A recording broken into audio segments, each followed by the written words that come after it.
Welcome to the 2012 Candidates Forum. I'm Ann Whitman, the program moderator. This segment features candidates running for state representative in the 103rd Assembly District. The format will be as follows. The first part of the program will consist of questions asked of the candidates by members of the local media, including the New Haven Register, the Record Journal, and students from Mark T. Sheehan High School. The second part will allow each candidate to make a closing statement. During the question and answer portion of the program, each candidate will have 2 minutes to respond. The opposing candidate will be allowed 1 minute for rebuttal. To conclude the program, each candidate will have 3 minutes to make closing remarks. A toss of the coin has determined the order of questioning. Before the questioning begins, I would like to introduce the candidates running for state representative in the 103rd Assembly District. They are Alfred Adinolfi, Republican; Elizabeth Linehan, Democrat; Russell Blair of the Record Journal will ask the first question of Mr. Adinolfi. Good evening, Al. To start off, Kevin Lembo, the state comptroller, said earlier this month they're projecting a $27 million deficit already just a couple of months into the new fiscal year. What do you think can be done to stop these deficits from occurring and to fix the current deficit that we're already looking at facing when the budget ends next year? Well, first of all, I think the deficit that they gave out is not accurate. I think it's more than that. The last I heard, we're over $40 million short in the budget so far for the 2013 budget and 2012. Areas that have to be cut back, and one way to do it is right across the board. Ask each department to cut back 5% or something like that, whichever needed. We've done that in the past, and it has worked. We did it back in the Rowland administration. We did it back in the Jody Rowland administration. In this administration, they don't take any steps to cut back. The 50 governors were rated in the United States, and 5 of them were rated F. And guess what? Our governor was one of the 5. So there are problems with our government. They're not taking steps to save money. They did so a little bit with the state employees, but we didn't realize anything like we had originally expected. They had millions of dollars in there for employee recommendations or suggestions. I mean, it just doesn't seem that you're going to get millions and millions of dollars saved because employees' suggestions. It just doesn't work. We need people up there that are going to take steps that require a lot of energy and a lot of determination to keep our taxes low. And it's not happening. Thank you.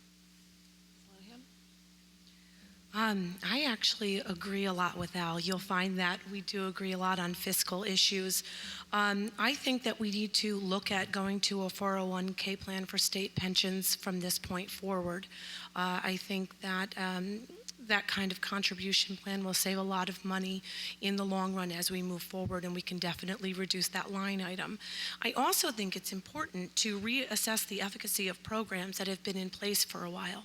I know that there are a lot of programs which may not be applicable in this day and age that have been on the books for a while, and I think it's very simple that we go and look through those programs. I also think we need to continue the consolidation of departments. So far, it's worked pretty well, and I think there's more that we can do to do that, and from what I know, little to no jobs have been lost by doing that. We've just been reducing overhead costs, so I think that that's a great way to start. And then also, I was recently reading about state workers who still have divorced spouses and ineligible children on their health benefits. I'm sorry, Ms. Linehan, you're over time. The next question is from Eric Tiedemann of Mark T. Sheehan High School to Elizabeth Linehan. Would you favor a change in the way the state of Connecticut lays and collects taxes? For example, would you repeal the sales tax and increase or modify the income tax? That's a really great question. Thank you for asking. I think right now looking to lower taxes will, for things like the sales tax is probably not the way to go. It's in place. It probably shouldn't have been put in place, but we can't further reduce that line item at this point.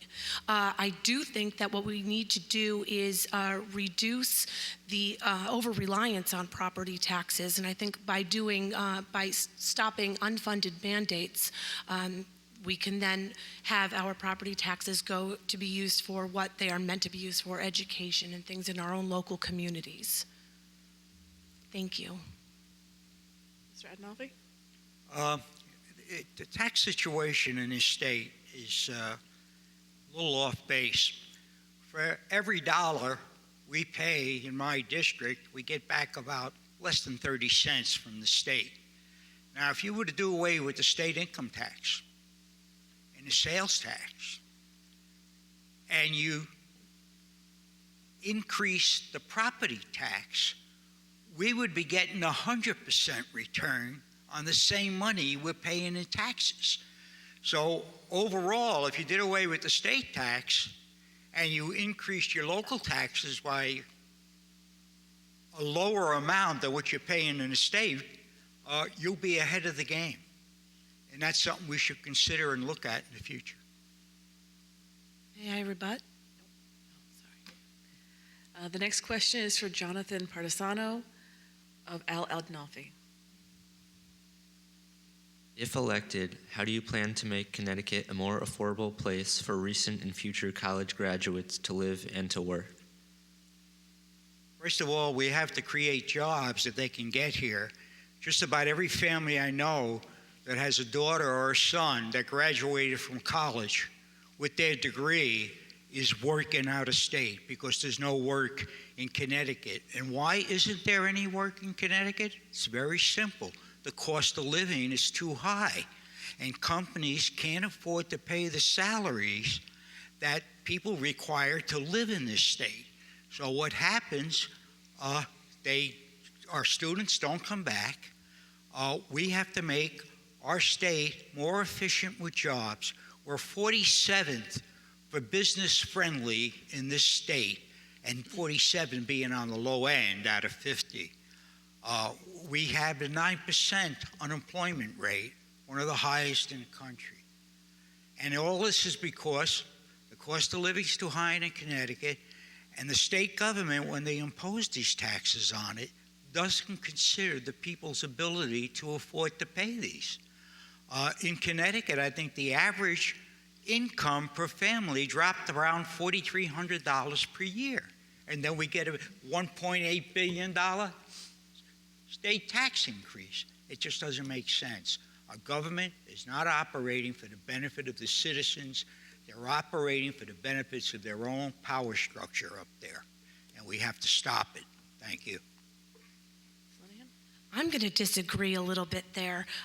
We have the Learn Here, Live Here Act. It's a great start, which allows people who graduate from Connecticut colleges to get a rebate on their income tax of up to $1,200 a year for 10 years if they work in this state. That is such a great start, but the state of Connecticut has a PR problem and hasn't told many people about this. I did an informal poll of colleges in the area, and I called their admissions department, and none of them knew about it. So I think what we need to do is first start to alert people of the programs that we have. I'd also like to see that to include veterans when they come home. I also think that if we can simply align our curricula in schools with the growing jobs that we have, companies want to stay in states that have the workers that can fill those jobs. So if we can educate our students to fill those high-paying jobs in precision manufacturing and biotech, that would be the way to go. Thank you. The next question is from Luther Trammell of the New Haven Register to Elizabeth Linehan. Elizabeth, as somebody who's never held elected office before, Can you tell us what you would bring to Hartford, to this particular assembly seat, that would be an improvement over the incumbent? I am so glad you asked. Energy and passion. I am involved in this simply because I can't sit around and watch it happen anymore. I am so in love with this state and with my community and in these districts. And I will stand up and I will fight passionately for the people that I represent. I plan to be a very open and engaged legislator, and I plan to hold lots of forums around the district to hear what is of interest to our people. And I believe that being a mom and having my kids entering the school system and being a lifelong resident, that I will fight as hard as I can for the people of this state and for the people of my district. Mr. Adinolfi? The workforce in the state, can you repeat the question again? I'm sorry. Well, I guess I'd have to turn it around and ask you, as somebody who's an I incumbent. want to rebut that question, but I want the original question you asked her. The original question was, what kind of energy does Ms. Linehan bring to the state? Would she bring I to the got it. seat? That's okay. Okay. I have a record to go on. This year I'm serving on the Judiciary Committee, 100% attendance for public hearings and committee meetings. I serve on the Human Services, Public Safety, and I'm ranking member on the Veterans Committee. I have never missed a meeting, never missed a public hearing. You could check the records. I have 100%. I stay there. I know what has to be done. I'm experienced. I know how to get things done up there, and I know how to get things done off the record too up there. That could help the communities. A lot of bargaining goes on behind the scenes, and I have the experience to do that and the know-how. I'm a retired engineering manager right here in Wallingford. Thank you, Mr. Adinolfi. The next question is from Eric Tiedemann to Mr. Adinolfi. Mr. Adinolfi, what specific proposals do you have to make our state and our communities more energy efficient? Would you support more green technology or a return to nuclear power plants as a possible solution? Well, I like the nuclear power plants, but I would try and get more people being able to switch to gas. I have a gas line right down the end of my street, but I'm on oil. And the cost of bringing the gas to my house would be about $100,000. So I don't know how I would be efficient with that. As far as the green energy goes, there are the utilities that are offering, they'll come into your house and do an analysis. I think they do it free for so many people every so often, but now I think for about $75, they'll come in and put insulation on certain doors, say going into your attic and things like that. And that would help. And that's kind of leaning towards the green energy. But it's a difficult task. We've lost a lot of money trying to do it. And I don't know if it'll work in the near future. It'll take many, many years to get us going 100% with green energy. I would estimate at least 20 years before we get halfway there. And that's the way it looks, but hopefully eventually we'll get there. Thank you. I absolutely support green technology. I think that not only is it good for our environment and for our citizens, it's also great for the job market. I do have to say, though, that I would more support incentives for business and people to go green. I think that that is very important because it not only helps lower the costs for our citizens, and it also helps lower the taxes. We all know we want that. What Al was talking about, the energy assessments. I think that's wonderful. I've actually had someone come in my house and do that myself. But quickly, I want to talk about the Governor's Green Initiative. While I think at first glance it sounds wonderful, I really do think that we need to step back and take a look at how that's going to affect local businesses, because there are a lot of family-owned oil businesses here. So I think we need to walk the line and make sure that while we do put forth green initiatives, that we do not do so to the detriment of our local businesses. The next question is from Jonathan Partisano of Elizabeth Linehan. What are your specific plans to attract new businesses to Connecticut and to retain the current businesses that reside in our state? Thank you for asking that, because I have many thoughts on this too. Once again, I'm going to say that I really believe that aligning our curricula in schools with the jobs of the 21st century is of the utmost importance. We need to fill these precision manufacturing jobs. That's going to grow that part of the economy and that job base. And I think that that is incredibly important. I also think with the new bioscience initiative, I really love to see more science education in schools, a better focus on that.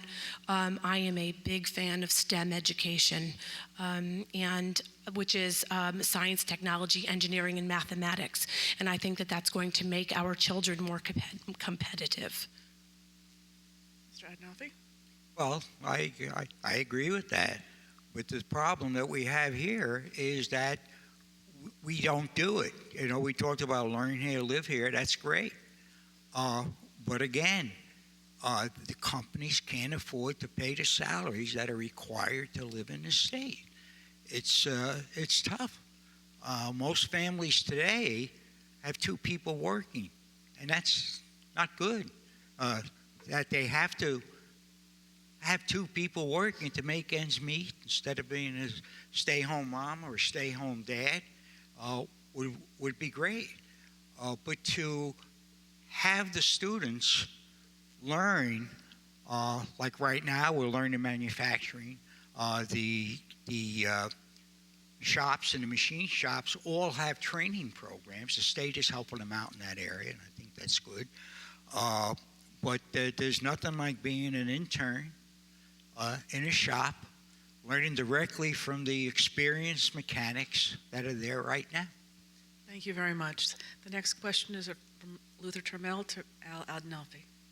Al, one of the things that's made news in your district of late is the situation with the State Department of Correction reducing the payment in lieu of taxes, or pilot payment, to the town of Cheshire.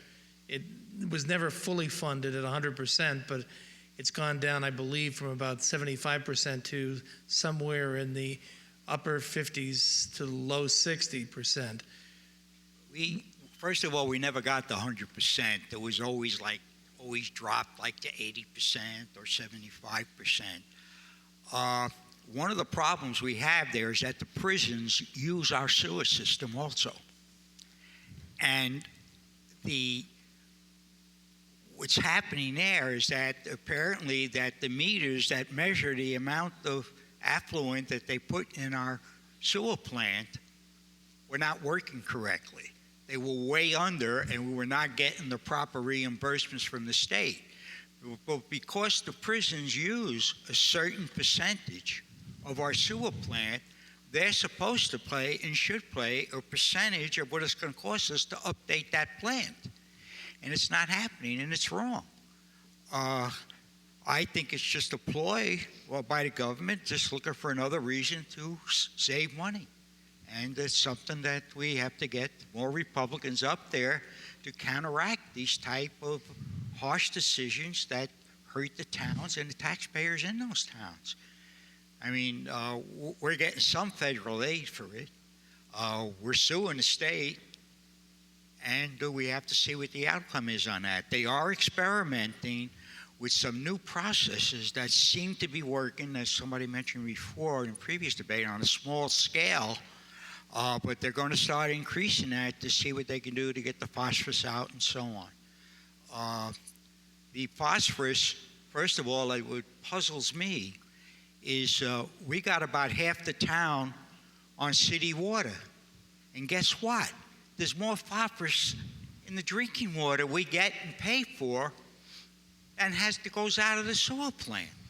And that's why these sewer plants are being overwhelmed with the phosphorus amounts that are in there. It's wrong. Why don't we get after the water companies to reduce the phosphorus that they're putting into the sewer plants? We don't do it. Thank you, Mr. Adinolfi. Ms. Linehan? For Al to insinuate that only Republicans are standing up and fighting for this issue is just dead wrong. Mary Fritz has been on top of this since second one, and I cannot wait to join her in the fight. Please don't let my laryngitis fool you. I am a very loud person, and for this issue, I will scream and yell at the top of my lungs. The pilot program, you're right, has not been fully funded, and I believe right now, I believe the number is at 54%. And the phosphorus issue is married to the prison issue. They're using our sewage system way too much. We did get $7 million from the state, and the filtration system that we are putting in is the new discs are now working. They are looking promising. We have to increase the flow rates to make sure that it's going to work at full boat. But I think that now is the time for us to vote during the Cheshire Town referendum to put forth that money, because our $7 million from the state, that is a coupon that is going to expire. Thank you. Thank you. The next question is from Russell Blair to Elizabeth Linehan. Something that's been in the news in the area recently is the governor's risk reduction earned credits program, the early release program, where there have been some offenders who were in jail, they were let out early, and they've gone on to commit some of these other crimes. Some candidates and legislators have called for suspending the program. Some people have called for expanding the crimes where you can't get the early release credits. I just want to get your thoughts on the program, what you would do. Oh, Russell, I have so many thoughts. Yeah, I would like to suspend that program and do so immediately. I am a Democrat who is tough on crime. I have kids. I live in this community. I'm not messing around. I really firmly believe that violent offenders should serve 100% of our time. But I also believe that nonviolent offenders, we should look at reducing that, because that way we're offsetting some of the costs of keeping these people in jail. But I am absolutely 100% for suspending that program. I am also a supporter of reinstating the death penalty should that ever come up. And I really believe in firmer gun control. So I am absolutely 100%, make no mistake, tough on crime. Mr. Adinolfi? Well, I have a record of being tough on crime. I voted against the early release program on the Judiciary Committee. And the public hearing that took place, most of the people that spoke there were against the early release program. The problem with the early release program is that it was too inefficient on what they allowed to be released early. If somebody was a rapist, abused a child, they were eligible for early release. A manslaughter was eligible for early release. Somebody that was in prison for life with the possibility of parole, say, right? They would take time off his parole time. But the thing that was the worst thing about it is the day you signed up to go to the classes to get the early release, you started to earn time. And you might have to wait 6 months or more before you got into the program. Thank you very much. The next question is from Jonathan Partisano of Al Adinolfi. What specifically would you do to get the state of Connecticut to more adequately fund education here in Wallingford? Well, I'd go in and lobby. I would go directly to the Office of Policy and Management. I wouldn't write them letters like a lot of people do. I'd talk one-on-one. I'd meet with the mayor first and the chairman of the board, the superintendent of schools and chairman of the Board of Ed, and find out where the areas are. Right now, we're facing a problem in Wallingford where they cut the VOAG grants to us, for education. And we're going to be meeting with the superintendent of schools late in November to go over this program and see what we have to do to get it reinstated to where it was before. So that's one of the things we'll have to tackle. But you have to get in there and individually speak with the people involved so that when you go to Office of Policy Management who decides on this, so that you could convince them that we need the funding for education and that it shouldn't be cut. I think we need to reduce the unfunded state mandates. First of all, if the state deems it important, the state should pay for it. I also think we need to give the power back to the districts to determine how budgets are spent. I can't imagine that across the board, we in Hartford will know what is best for everyone in Bridgeport, in Cheshire, in Southington, in Wallingford. They're all different. So we need to start looking at districts individually and deciding how to spend the money there. Also, when I go door to door, I talk to a lot of teachers. I'm knocking on their doors all the time, and I am told that in Wallingford, these teachers need to do weekly assessments of children, and it seems to me like they are spending more time on paperwork than they are on teaching the children. I think we need to look at that as well. Thank you. Thank you. The next question is from Luther Turmel to Elizabeth Linehan. Elizabeth, in previous elections, your opponent has said that while he would favor elimination of earmarks, projects that so-called bring home the bacon to the district, that he feels like he's compelled to do it because if he doesn't, somebody else's district will get it. Where do you stand on the idea of earmarks, and do you feel that they should be eliminated? That's a really interesting question, and I think as an outsider, I might have a slightly different answer.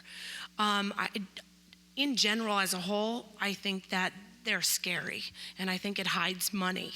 But I would never want to reduce money for my district. So my answer that I have to give is truly, I have to look at things on a case-by-case basis. To make sweeping generalizations is dangerous, and I wouldn't want to undercut anything for my district. However, I will say, as someone who really believes in transparency in government, the idea of hiding these earmarks, I think, is the bigger problem. Mr. Adinolfi? Earmarks, I don't believe in, but they're there. And as long as they're there and the money is allocated like steep grants, where they allocate $20 million a year and they give it to the small towns, well, if I don't go in and fight for it, somebody else is going to get it because they have to spend that $20 million. So in the past, I did, like in Cheshire, I got them grants twice from steep money to redo West Main Street there. We've gotten money for Wallingford from steep grants from the Office of Policy and Management. As long as the money's there, I'll fight for it for the towns. But I don't think there should be there to begin with because it's just costing the taxpayers money. But as long as they're there, I would be remiss if I didn't fight for the towns I represent to get our portion of that money. The next question is from Russell Blair to Al Adinolfi. A portion of the 103rd District, I believe, is Ashler Village and Masonic. What kind of things would you do to reduce the burden for seniors who are living on a fixed income and can't afford increases in taxes or increases in general, whether it's gas, food, groceries? What would you do to make it easier for them? We have put in bills, and I have co-sponsored over the years, to take the tax off, state tax off Social Security. That's the number one. Another thing that we're trying to do is take taxes, state taxes, off pensions. This helps the seniors. It's almost impossible for seniors to live right up at Ashler Village, but you get over to the Johnson building and the other buildings there, people are in much lower income. We did start a program in the state to help people that are in the nursing homes. If they don't require life support systems, we developed a program, and I was one of the three that initiated the program we called Money Follows the Person. Now, if somebody's in a nursing home, we reduced it to 3 months. But if they're in a nursing home 3 months, they can apply to go home, stay with a daughter or a son or a friend, or in many cases, even their husband. One part of the family might be in the nursing home that might be there.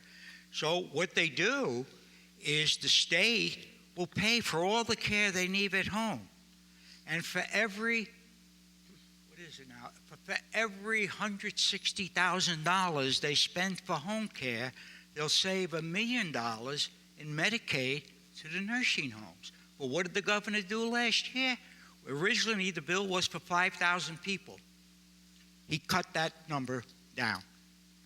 And these people are being short-handed of the money follows the person program. Let me first say that I greatly agree with Al on some of those things. My mother was in a nursing home, and she is currently receiving home care. So I do see the big importance in that. And I also agree with reducing or eliminating the state tax of Social Security and pensions.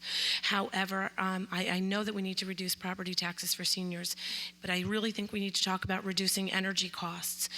And this may not apply to people of Wallingford, but it will apply to other people in our district, that I am absolutely 100% against smart meters.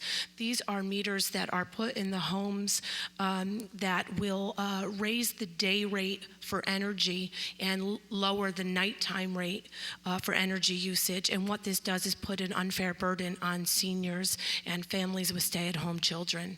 So that's been talked about coming up, and I will absolutely fight that tooth and nail. The next question is from Eric Tiedemann to Elizabeth Linehan. Ms. Linehan, because the state union workers are a vital part of any budget, explain how you would tell the union leadership that they must take less in pay and benefits in order to balance the state budget. Very nicely and with a smile. I agree with that, and I really think that we need to turn to a 401k pension plan moving forward, as I said before. But the truth of the matter is, to get anything done, we're going to have to compromise. We're going to have to sit at the table. We're going to have to talk like adults, and I think the only way that we can do that is by being civil and looking at bipartisanship. I am a big believer in working together with people, and these are people too. And the best thing that we can do is respect their outlook and sit and talk with them. But I have to really stand up for the people of my district and fight to keep these budget numbers down. And unfortunately, that is part of it. So while I appreciate what state workers do, we are going to have to talk about that. That is a conversation we will have. Mr. Adinolfi?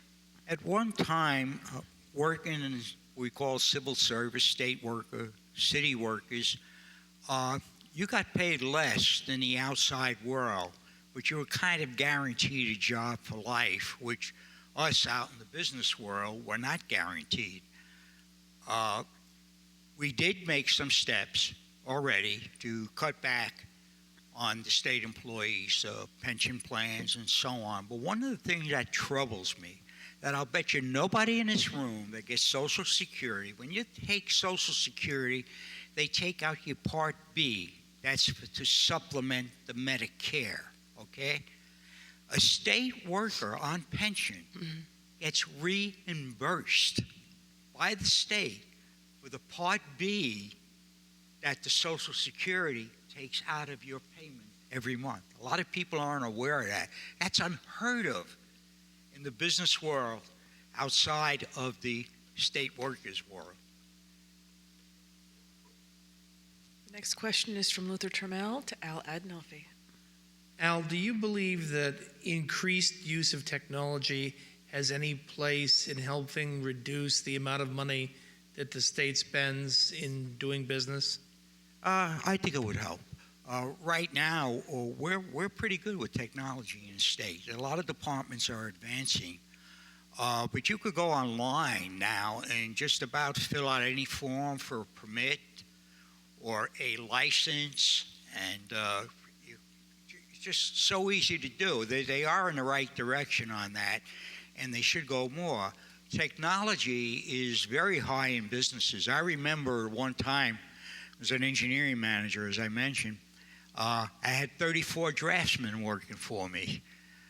With technology, I went down to 4 using AutoCAD for doing the drawings and the designs that we had to do for industry. And we used to take those same programs and say we had to get a part made in a machine shop or a sheet metal shop and get things bent.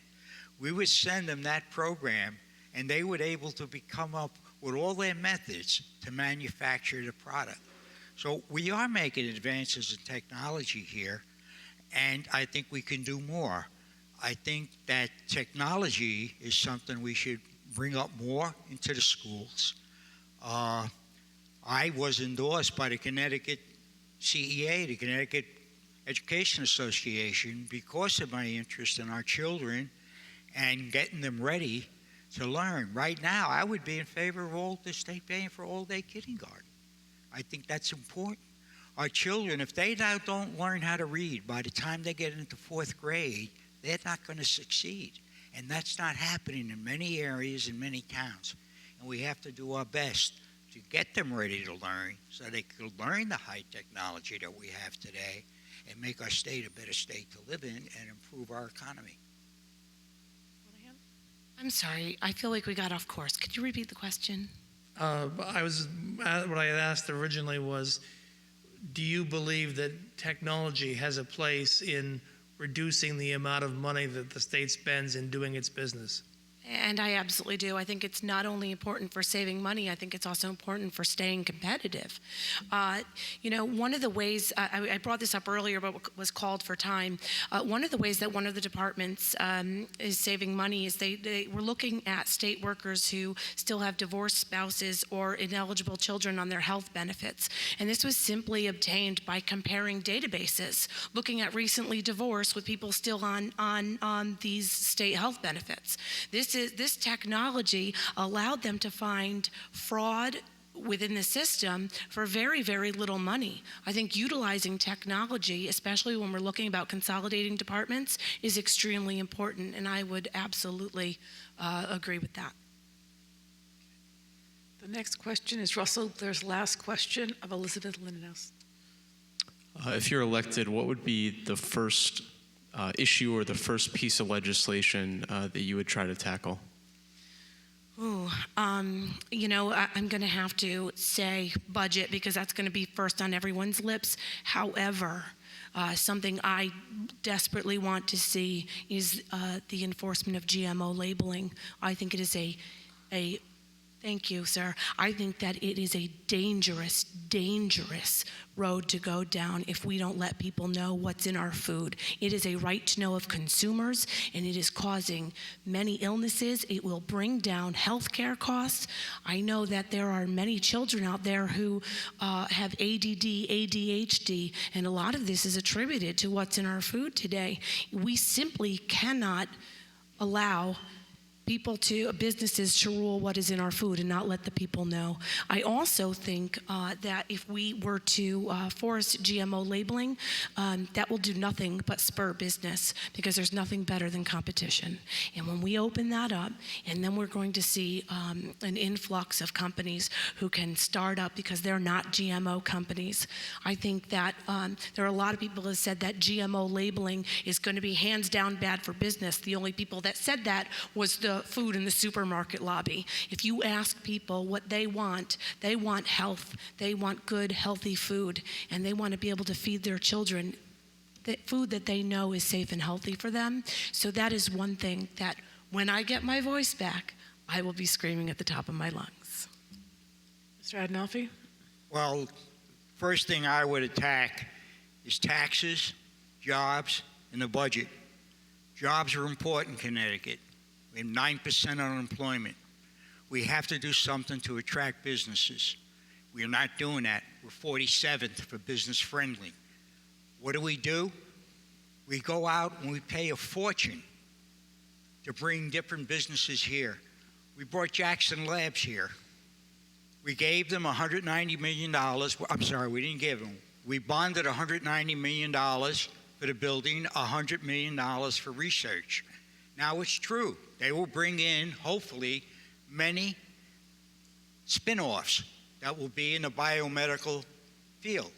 But the $290 million we gave them is based on them creating 300 jobs over 10 years. If they do that, they don't owe us a penny. They could do this in the 9th year, lay them off in the 11th year, and they don't owe us a penny. That $290 million is $411 million over 20 years of bond. Thank you. The next question is from Eric Tiedemann to Al Adinolfi. The state of Connecticut has pension obligations that are underfunded and in danger on not being able to pay its retirees in the future. What do you propose to do to remedy this situation? Well, I think we have to fund these pensions. We have to do what the actuaries come up with and keep them at the right percentage. We did that a few years ago with the teachers' pension fund. We put a lot of money into it. And the only way we're going to do that is to be able to cut spending and so on. What they're doing now, a lot of people don't realize it, they're bonding money every day and borrowing money to meet the payroll next week. They'll go to the bank and take a loan for 2 weeks and pay the interest on that. We have to cut back on our spending. There are areas that we can do. We can take departments and combine them, like was mentioned before. And there are areas and programs that we keep on saying that we have committees to look at, but they never come up with anything. And there are many programs out there that we can look at, cut or combine, and reduce the costs of. How many times have you seen people outside in the street putting up a stop sign? You see a truck there with one guy sitting in the truck and 6 people watching. One guy going this way, that way, or this way to get it straight. And this is what goes on. And these are areas that we have to attack and become more efficient on how we're running our state. We're not efficient, and that's the problem.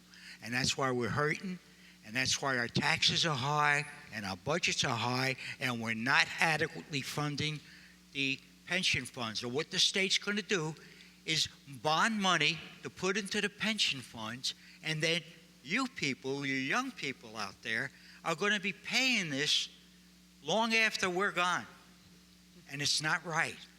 You are going to inherit one of the largest debts in history in one of the worst states to live in economically. And I love this state. I moved in from Brooklyn, New York to Connecticut, from a 32-family apartment house to 2.5 acres in Reading before I moved to Cheshire. And Thank you very much. I love the state. The last question of the evening is from Jonathan Partisano of Elizabeth Linehan. We know that there will be a leaner budget for the state of Connecticut this coming year. Everyone running talks about government having to live within its means, but nobody says what they would specifically cut for the fear of angering some special interest group or constituency. With that in mind, please list 3 specific programs that you would cut and the dollar amounts that would be saved if these programs were eliminated or abolished. Well, Jonathan, that's a tough question for me since I haven't been in the legislature at this point, and I can't go through the budget line item by line item to give you that answer. But I will say this, is that I do agree. I mean, we are all talking about how we all have to balance the budget. But I will give you this scenario for you to understand where I'm coming from. I sit at my kitchen table every week, every month, and I go through my budget, and I have to decide what I can pay, what I can't, what I have to do without in order to pay what I need to pay to stay afloat. And that's the spirit that I'm going to bring to the legislature. You know, Al and I don't differ on these things. It's true. We all know we need to cut spending. We need to consolidate departments. But the difference between Al and I is that I'm going to take the time to go through that and to really learn everything that I can. I think part of being a newbie is about getting your feet wet and soaking up every bit of information that you possibly can. So when I get in there and I start looking at the budget and I start asking those hard questions of the state the way I ask them of me and my family, that's the spirit that I'm going to bring. Because right now we're robbing Peter to pay Paul, and we're not even doing that well. So don't know that I can give you specifics on that, but I can tell you that you can trust me that I will go in and I will fervently look at these programs that we can cut, we can reduce spending, or we can eliminate altogether. Thank you. Mr. Adinolfi? Well, first of all, we could cut our Medicaid funds by quite a bit. I believe that for every $1 million we would spend investigating fraud, we'd probably save $1 billion. There's a lot of fraud out there, but again, it's not publicized. There's a line that you could call in the state anonymously if you know of anybody that is fraudulent. But again, stuff is not publicized, and it should be. If you go to the state websites, it's all over the place. But how many people go to the state websites? I don't know. When I'm working up at the Capitol and we're voting on stuff, I have my laptop in front of me.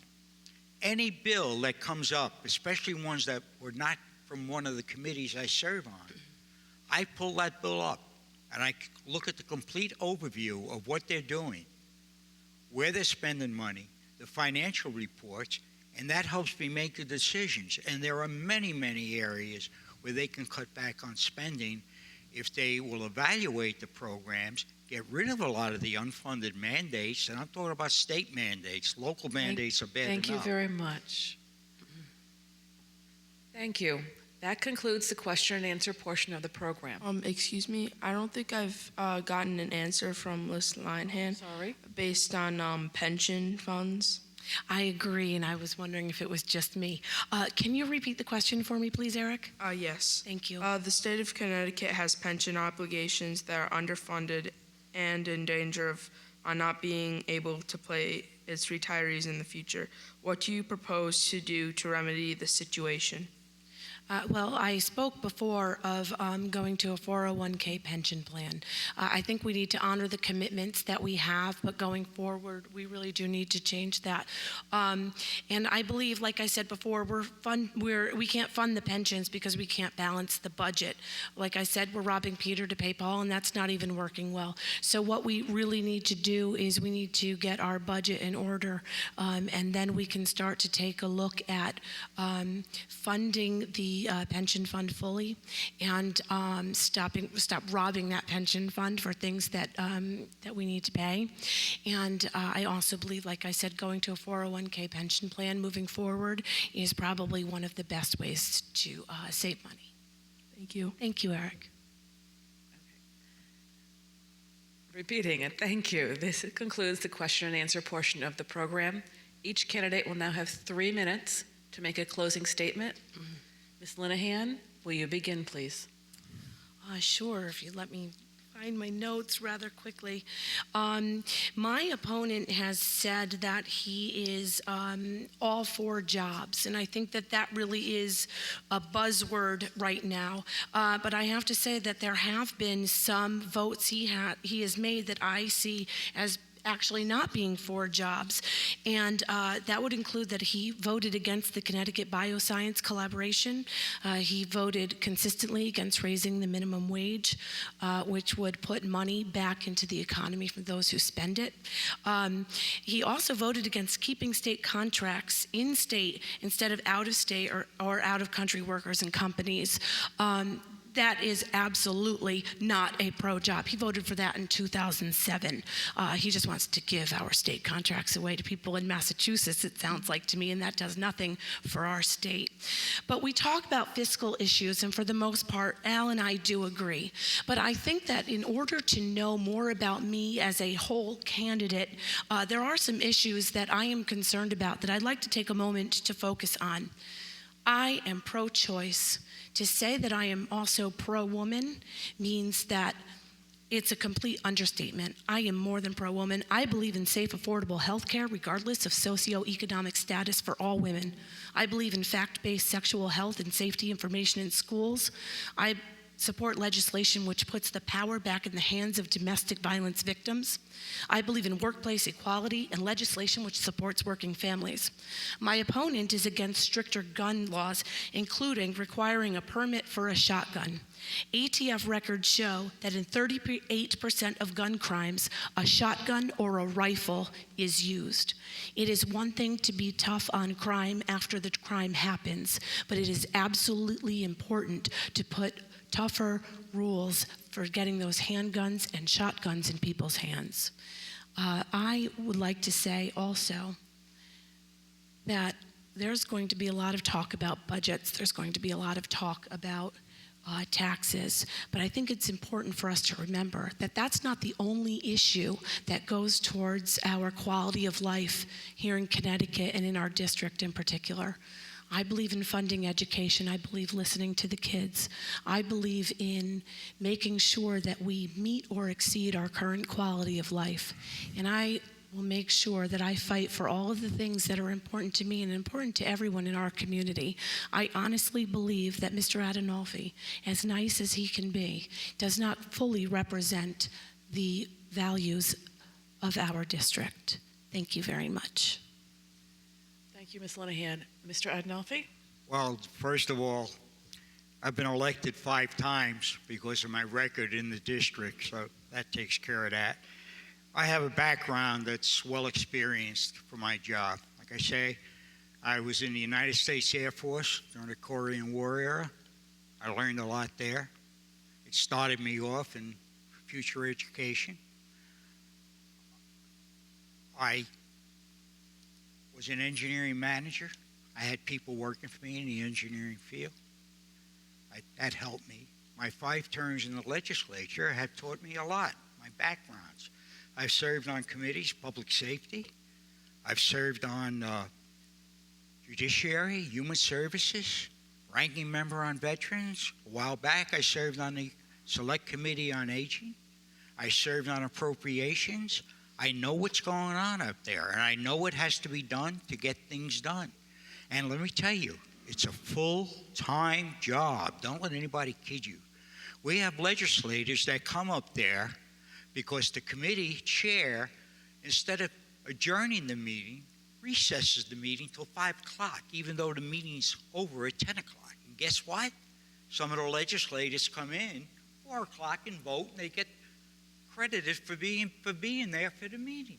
And that's what the record shows at the end of the year. But it's a full-time job. You have to be up there. And I'm out with my constituents. I hear a lot from my constituents. And I do what they say.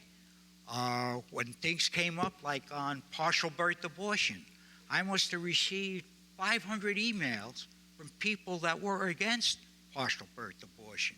I might have received 3 or 4 from those that were in favor of it.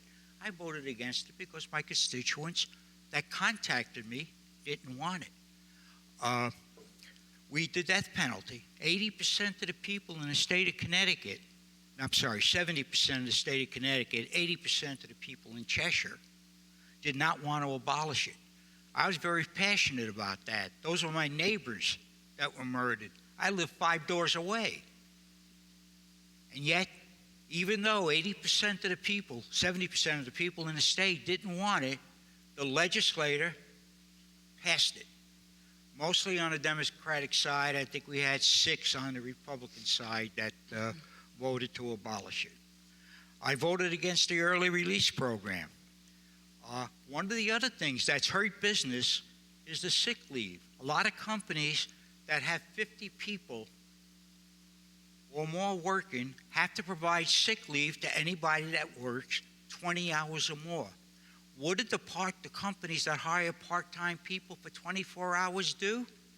They cut them back to 19. It doesn't cost them any more to hire the other person, but they don't have to pay the sick leave. And these are the type of programs that hurt businesses. I know businesses that had 50 people and were obligated to do this, just laid off 2 or 3 to make ends meet. And we have to stop this.